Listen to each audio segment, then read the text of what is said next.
네, 오늘 여러분과 함께 나눌 말씀은 예수의 부활로 가득한 사람, 주의 부활로 가득한 사람이라고 하는 제목으로 말씀 나누기를 원합니다.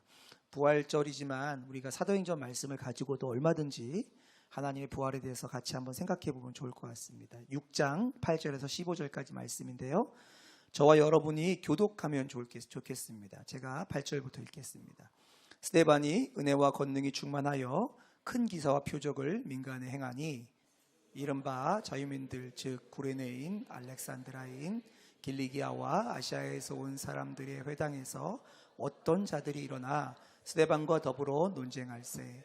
스데반이 지혜와 성령으로 말함을 그들이 능히 당하지 못하여 사람들을 매수하여 말하게 하되 이 사람이 모세와 하나님을 모독하는 말을 하는 것을 우리가 들었노라 하게 하고 백성과 장로와 서기관들을 충동시켜 와서 잡아가지고 공회에 이르러 거짓 증인들을 세우니 이르되 이 사람이 이 거룩한 곳과 율법을 거스러 말하기를 마지 아니하는도다.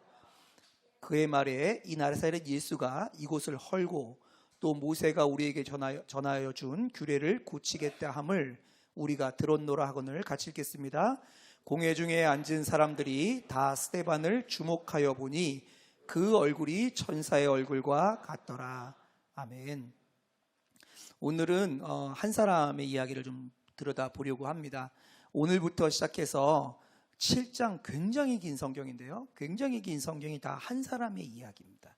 여러분이 잘 알고 있는 오늘 본문에 등장한 스데반의 이야기인데 이 한 사람의 이야기로 갑자기 이야기가 전환되어져 가는데 그 이야기의 시작은 우리가 지난주에 살펴보았던 것처럼 과부들 가운데 도움을 받아야 되는데 불구하고 도움에서부터 배제된 과부들, 특별히 헬라파, 그리스 계통의 과부들이 그런 일을 겪었을 때 이 일을 돕기 위하여 7사람을 선택하여 세우는데 그 중에 한 명이 누구였죠? 바로 믿음과 성령이 충만한 사람 스데반을 택하였던 것으로부터 시작되어집니다.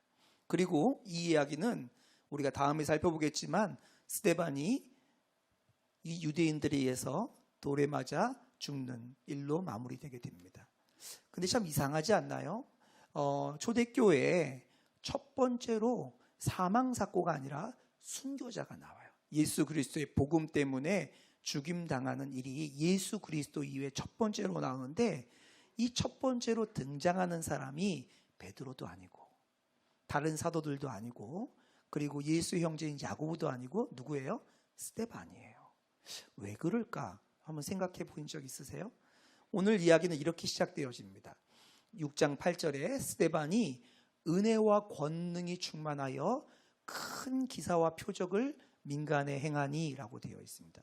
여기서 우리가 주목해야 될 것이 있어요. 무엇이냐면 사실은 그 전까지 기사와 표적은 누구의 전유물이었나요? 기사와 표적은 하나님이 특별히 보낸 사람들의 전유물이었습니다. 그래서 그 전까지만 해도 하나님의 놀라운 기사와 표적은 누구를 통해 나타나냐면 예수님을 통해서 나타났죠. 그래서 예수님이 어떤 기적을 행하셨죠? 오병이어의 기적을 행하시고 죽은 나사로를 살리시고 병자들을 고치시고 물 위를 걸으시고 이런 기적들이 예수님을 통해서 나타났습니다. 왜 그렇죠? 예수님이 하나님이 보내신 특별한 분이라는 것을 증명하기 위해서였어요. 그리고 이런 기사와 표적이 누구에게로 이어지냐면 12 사도들에게로 이어집니다. 그래서 12 사도들을 통하여 예수님이 행하셨던 기사와 표적과 비슷한 기사와 표적들이 나타나기 시작합니다. 왜 그렇죠? 이 12 사도들이 바로 하나님이 보낸 처음에 교회를 세우는 리더들이라는 것을 하나님께서 확증해 주시는 거예요. 그래서 심지어 어떤 일도 일어났냐면 베드로가 길을 갈 때 사람들이 베드로의 그림자를 이렇게 자기 몸에 맡기를 바라는 일도 있었어요. 그것이 우리가 자세히 살펴보지 않았지만 지난 성경에 등장합니다. 사도행전 5장 15절에서 16절 말씀입니다. 심지어 병든 사람을 메고 거리에 나가 침대와 요 위에 누이고 베드로가 지날 때에 혹 행여나 그의 그림자라도 누구에게 덮일까 바라고 간절히 기대하고 예루살렘 부근에 수많은 사람들도 모여 병든 사람과 더러운 귀신에게 괴로움받는 사람을 육체적, 정신적인 질병을 가진 사람들을 데리고 와서 다 한 명도 빠짐없이 나음을 얻으니라. 이게 실제로 있었던 일이에요. 그러니까 사실 하나님의 기사와 표적들은 누구를 통해 나타나냐면 하나님이 보내신 예수님과 그리고 예수님께서 택하신 특별한 제자들, 우리가 사도라고 부르는 사람들을 통해서 나타났습니다. 근데 오늘 21세기에 살고 있는 우리들에게도 이런 일들이 굉장히 많이 있는 것 같아요. 그래서 특별히 간절한 기도 제목이 있으면, 그리고 굉장히 기도 제목이 간절할 뿐만 아니라 일이 엄청 커 보이면 누구한테 가서 안수를 받고 싶어요?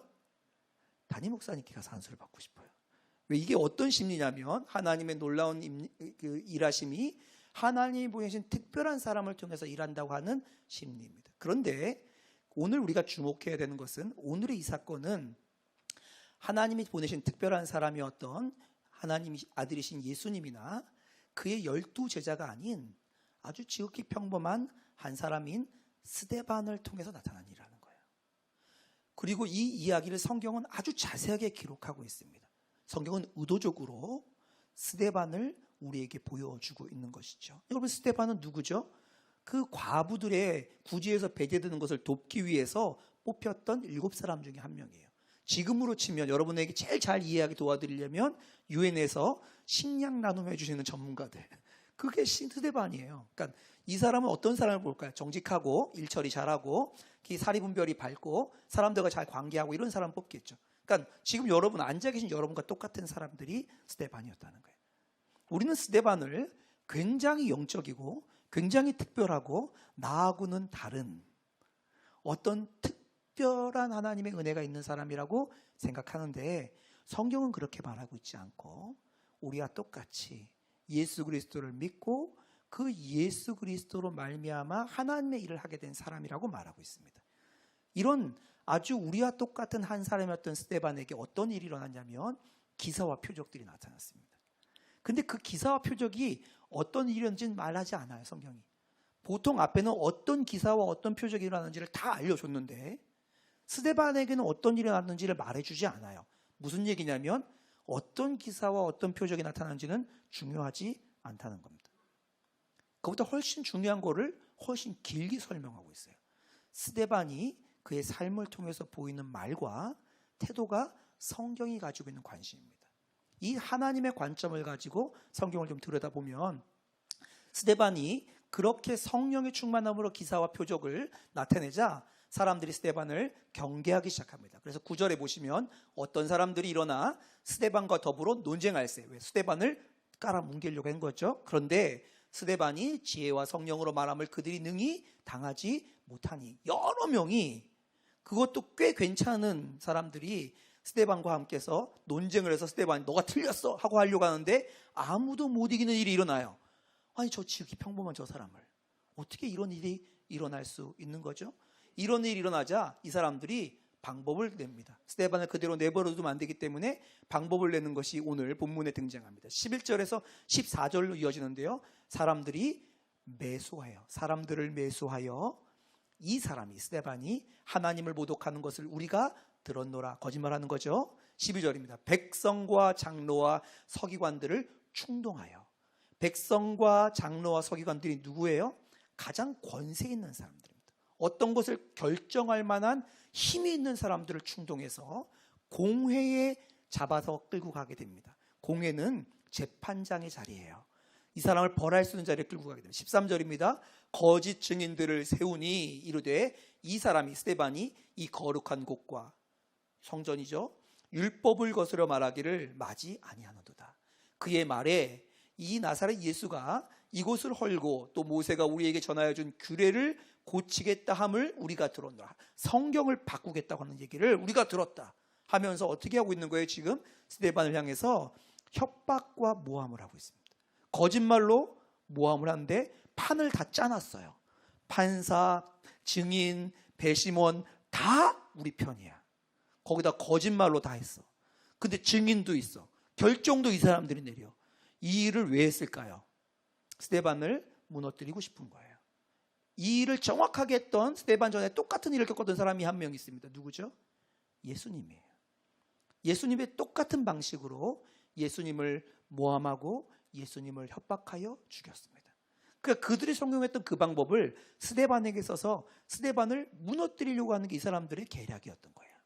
예수님도 죽였던 그 방법. 그런데요, 예상하지 못했던 결과가 나옵니다. 15절에 보면 이렇게 나옵니다. 공회 중에 앉은 사람들이 다 스데반을 주목하여 보니. 공회 중에 앉은 사람들이 누구예요? 판 짠 사람들이에요. 다 같은 편들이에요. 스데반 무너뜨리기 원하는 사람들이에요. 근데 그 사람들은 스데반을 싫어하죠. 근데 그 사람들이 주목하여 보니 어땠어요? 그의 얼굴이 천사의 얼굴과 같더라.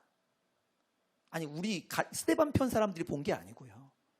스데반을 죽이고자 하는 사람들이 본 얼굴이 어땠냐면 천사 같았다는 거예요. 여기서 우리가 이해를 하셔야 되는데, 우리가 21세기의 천사와 같았더라면 구글을 한번 쳐보세요. The face like angel 이렇게 치면 뭐가 나오냐면 주로 여자분이 나옵니다. 젊은 여자분들이 나와요. 그리고 주름이 하나도 없고 이렇게 얼굴이 좀 조그맣고 이런 게 나오거나, 아니면 어린아이의 얼굴이 나옵니다. 아주 귀여운 어린아이의 얼굴. 우리가 말하는 천사 얼굴은 이런 거예요. 그러면 스데반이 얼굴이 갑자기 젊어졌더라, 뭐 이런 걸까요? 아니에요. 성경이 말하는 당시의 구약 성경과 신약 시대의 처음에 천사라는 존재는 어떤 존재냐면, 천사라는 존재는 예쁘다, 아름답다 이런 존재기보다는 사람이 아니다라는 뜻이에요. 천사가 나타났다는 것은 사람이 아닌 어떤 존재가, 하나님으로부터 어떤 존재가 나타났다는 뜻이에요. 그러니까 천사의 얼굴 같았다는 건 무슨 말이냐면, 사람으로는 할 수가 없는 얼굴을 가졌더라는 거예요. 이게 무슨 말이에요? 모함과 협박과 죽음 앞에서 절대로 사람이라면 그런 얼굴을 취할 수 없는 얼굴을 가지고 있었다는 겁니다. 두려워하거나 염려하거나 분노하거나 낙심하거나 좌절하는 것이 아니라, 어떻게 저런 얼굴을 가질 수 있지? 하는 얼굴을 스데반이 가지고 있었다는 거예요. 이것이 오늘 스데반의 이야기에 성경이 드러내 보여주고 싶은 이야기입니다. 스데반이 놀라운 기사와 이적을 행했는데도 그거는 안 가르쳐주고, 성경은 스데반의 얼굴이 어땠는지를 주목해 보여주고 있어요. 근데 여기서 착각하시면 안 되는 게 있습니다. 많은 사람들이 어떻게 생각하냐면, 스데반은 그 많은 믿는 사람 중에 특별한 사람이야. 이렇게 다 키가 비슷한데 스데반만 컸어. 그 특별한 사람을 하나님의 특별한 방법으로 쓰신 거야 라고 우리는 흔히 생각하고 싶습니다. 근데 성경은 우리에게 그렇게 말하고 있지 않아요. 스데반을 어떻게 말하고 있냐면, 우리들 중에 한 사람이었던, 그냥 그 일을 하기에 적합했던 한 사람이었다고 말합니다. 우리들 중에 누구라고 말해도 괜찮은, 이렇게 여러 다수 가운데 섞여 있어서 있지, 그런 사람 있지 했던 그 성도들 가운데 한 사람, 스데반을 통하여 하나님께서는 그 전에 베드로나 사도들을 통해서도 보지 못했던 일들을 보여주십니다. 이게 하나님의 의도예요. 여기서 우리가 질문해야 될 게 있습니다.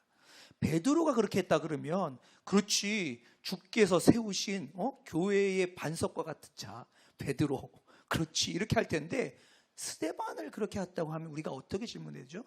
왜지? 비결이 뭐지? 어떻게 그런 일들이 일어날 수 있지? 이 질문을 우리는 해야 됩니다. 그리고 이 질문에 대해서 성경은 침묵하고 있지 않아요.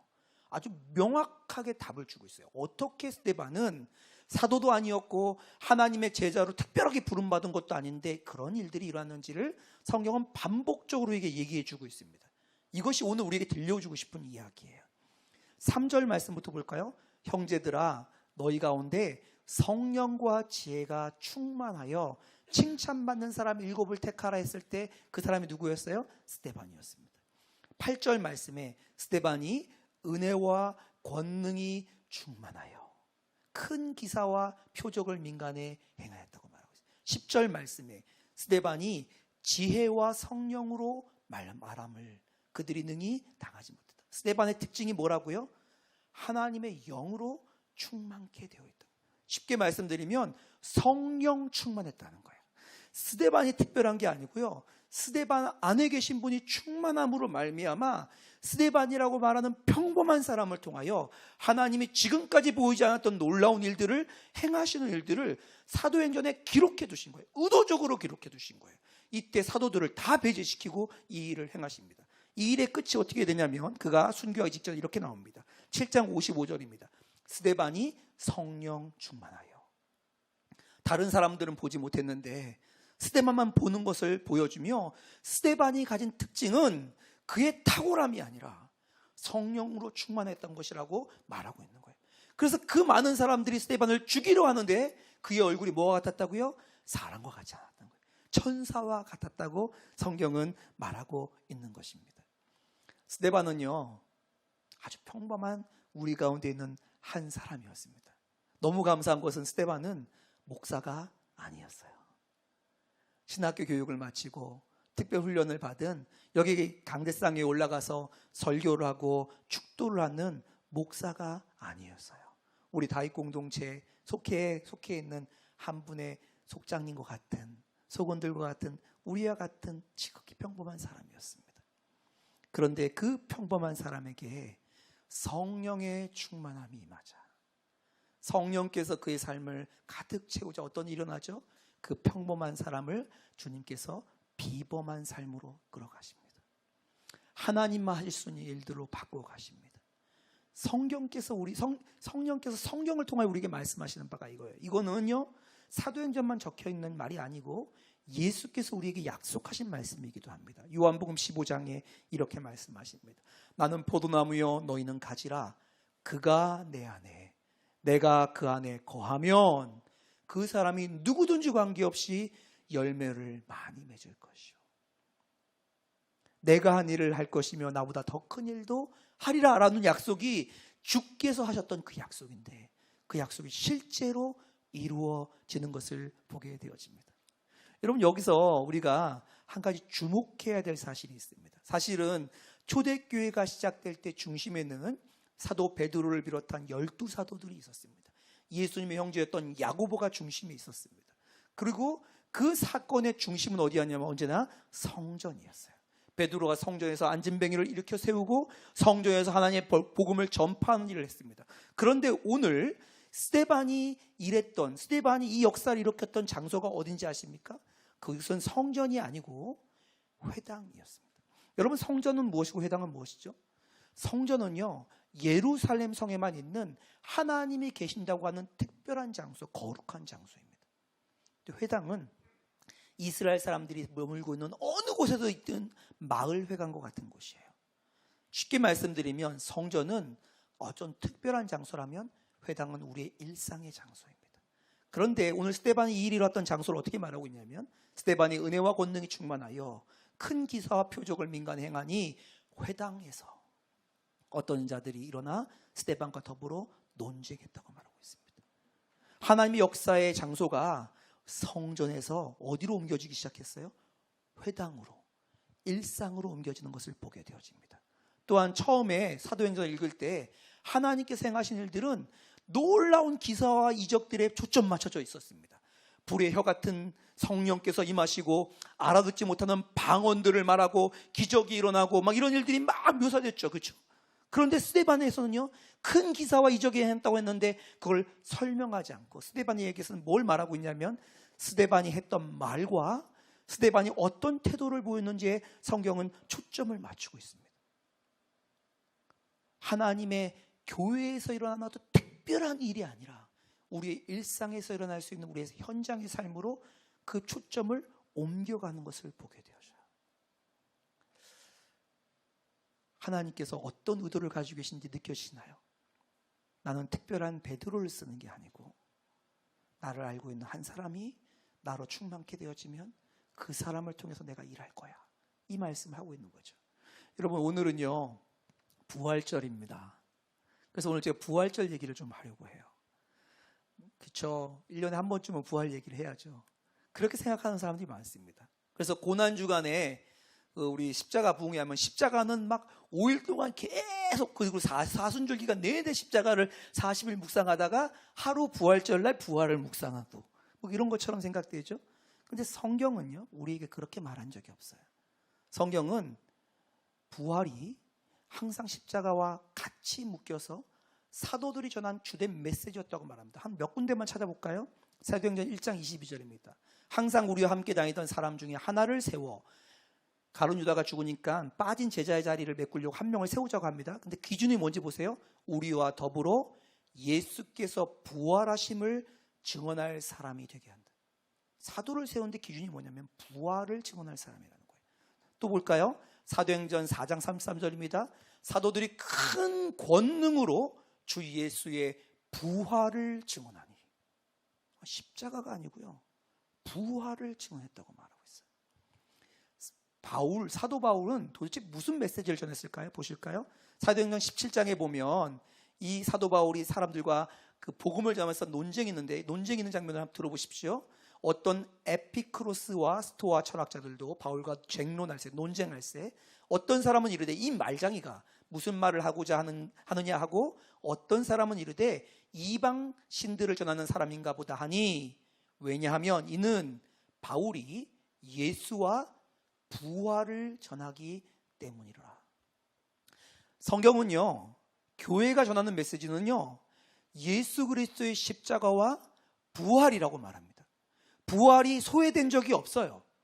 항상 예수 그리스도의 십자가와 부활은 같이 갔고, 어떨 때는 십자가를 전제를 두고 부활만 전한 것처럼 느껴지기도 합니다. 근데 이 부활이 과연 우리의 삶에는 어떤 영향이 있는 거죠? 주님 부활하셨다라는 것과 우리의 삶은 무슨 연관이 있냐고요? 부활절 한번 그래 살아나신 예수님 기억하자 이건가요? 그렇지 않습니다. 주님이 십자가에 죽으시고 부활하신 이유가 뭔지 아십니까? 죽으심으로 우리의 죄값 다 치르셨으면 됐지 왜 부활하세요?